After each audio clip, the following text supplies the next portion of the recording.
Hello hi అండి. ఈరోజు లంచ్లోకి అయితే మేము ఏమేమి చేసుకున్నామో చూద్దాం రండి.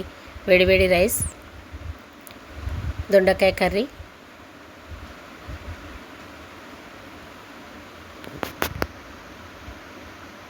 ఇంకా పప్పుచారు.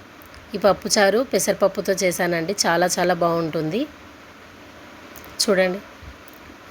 ఇంకా మునగాకు పొడి, వేడి వేడి అన్నంలో మునగాకు పొడితో ఫస్ట్ ముద్ద తింటే చాలా బాగుంటుంది.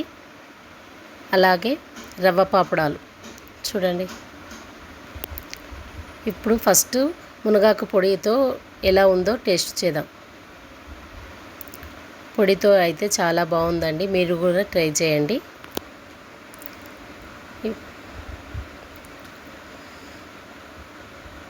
పప్పు కూడా చాలా చాలా బాగా అయిందండి. మీరు కూడా ట్రై చేయండి. అలాగే నా వీడియో మీకు నచ్చినట్లయితే చిన్న లైక్ చేయండి, షేర్ చేయండి. అలాగే ప్లీజ్ చిన్న సబ్స్క్రైబ్ చేసుకోండి.